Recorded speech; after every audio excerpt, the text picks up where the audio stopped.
Hello and welcome back to Boring Revolution, your number one news source for everything in regards to the Boring Company and Elon Musk.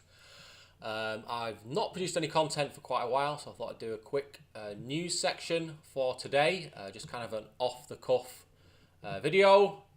So, what is new in the world of the Boring Company? Well, there's been some slight updates to the Boring Company website. As you can see, we now have a cross section of the actual Boring Company tunnel. It appears as though there's been, I'd say, a minor design tweak. So, if you can see here, the tunnel walls are concrete. On each side of the tunnel are horizontal shells to accommodate each skate's tyres, and vertical curbs to accommodate each skate's alignment wheels. So the alignment wheels are the horizontal wheels that run sort of parallel to these curbs. In fact, if we open this up, so here you have your curbs. You have these horizontal wheels that run actually into these curbs, run alongside them, and that guides the actual pod along the tunnel. How that works when two tunnels intersect one another, frankly, I don't understand it. I need to look at a diagram or some kind of picture of how they intersect. So at the moment, that's just pure guesswork. So I'm not even going to bother trying to guess. So here we are. So we have a grating that runs down the middle of the actual tunnel. In the case of an emergency, people can simply leave the pods and walk down the middle of the tunnel to the nearest emergency exit. I would also like to clarify that on one of my previous videos, I made quite a serious mistake in that I believed that they were going to use a third rail for the pods and the skates. And the reason that I believe they're going to use a third rail was because on a lot of the diagrams, they actually showed a third rail. In fact, they still show a third rail if you go onto the YouTube page for the Boring Company. However, as was pointed out to me by one of my listeners, here you go, right in the facts section of the Boring Company, which I'd previously not read. Additionally, there is no live electric third rail, minimizing potential fire sources and effects of any water intrusion. I think it's a big mistake to rule out a third rail. However, I'm going to give Elon Musk the benefit of the doubt and see if he can prove that it works.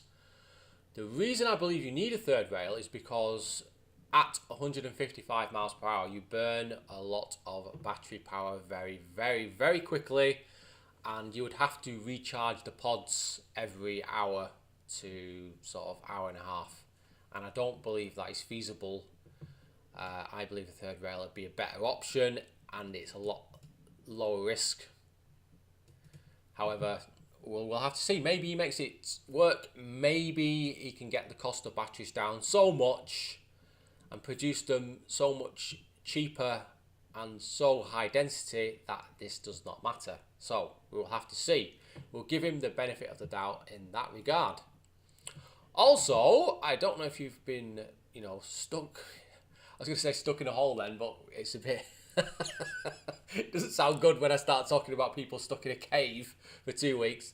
We've had people in Thailand stuck in a cave, basically, that got flooded, and they had to be rescued by divers. Elon Musk tried to help. He produced this kid sub, which is pretty damn sweet, I've got to admit. It's one of the best things I've ever seen. However, it wasn't quite feasible to use in these caves because there were various pinch points where the actual sort of thickness, sort of the area that you could go through was less than 17 inches, and there were quite steep gradients, so it was very, very tough to sort of fit this kid midi sub. He did take it there in the end. However, it was rejected by the actual rescue team that was on site in the caves. But to be fair to Elon, good effort. He's trying to make a difference. It's good that he tried to help. What else is there? Oh yeah, this is really good because we can actually see the cross section. This is on the Twitter feed of the Boring Company. You can see the cross section of the tunnel. In fact, so here are the shelves where the wheels will run. Here is the curb where your alignment wheels actually run on top of this curb or alongside this curb, perpendicular to this curb. And then down the middle here, you'd have some kind of steel sort of grating on which people could stand. Look pretty decent. They've got this kind of lighting effect, which is obviously because they're going to have a party underground. Hopefully no one brings a flamethrowers because that would be bloody dangerous. This ventilation duct here, just to clarify for everyone, this will be removed eventually because it is not required. Certainly not in this kind of diameter, because we're talking a 15-inch diameter ventilation duct, which is just not required really. If you've got various ventilation points further down and you actually have, you know, fans, it's not really required. We're not running internal combustion engines down in this tunnel. So yeah, so on Twitter as well, we have this, the actual gantry for the TBM is under construction. Now, if you don't know what this is like the train, or the back end of the actual TBM is a bit like a train, so it's like 180 meters long or so, maybe even longer than that. And all your spoil runs down the middle here, exits the tunnel, and also above that you have your actual your tunnel segments or concrete precast segments that are transported down here to be assembled at the other end of the TBM near the cutter head. So it's just quite interesting to have a look at that. Obviously progress is being made in regards to the Chicago project. CNET did a little sort of explanatory video for the Boring Company, which is on a Boring Revolution Twitter page. I've retweeted it on there if you want to have a look. It's quite good. Just kind of shows you how the layout of the tunnel, how it came about, which is quite interesting. Oh yeah, we've got this as well. We've actually got the press that produces the bricks from the spoil that is extracted from the tunnels that they're boring. It says these are clay, but the actual stones that you extract from the tunnel are not necessarily going to be made of clay. They could be made from various types of rock.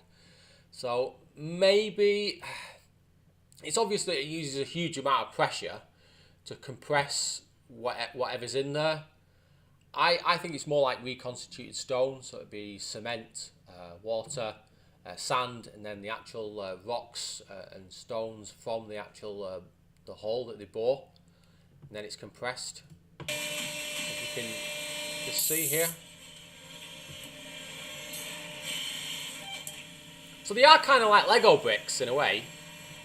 As you can see, they've got these two holes here. So you'd actually either use some kind of maybe steel rod or wooden rod in those holes, or maybe even just fill it full of mortar, and then you could stack them like normal bricks, but they'd be interlocking, so they'd be a lot stronger during an earthquake situation. It's again quite interesting. It uses a lot of pressure, that thing, around 5,000 psi, I believe, from what Elon Musk was saying. So yeah, that's kind of like all the news that we've got. It's a bit of a slow month for news, really. Elon Musk has been focusing on Tesla recently. Also, just out of interest, if you'd like to follow me, this is me. This is my profile page here. I post about various things, all sorts of things, from cryptocurrency, artificial intelligence. There's a lot of Tesla stuff in there, a little bit technology, trade wars, all sorts of things on here. Might be of interest to you. If not, no worries. thanks for watching again. I'm going to keep trying to do more content. I've just been horrendously busy at work. Absolutely just off my feet with work. Doing other people's work because, well, they're just not in. So I've got to do it. But, you know, I'm making money, so it's all good. So, thank you for watching. Don't be boring, hopefully. See you again. Take care. Peace.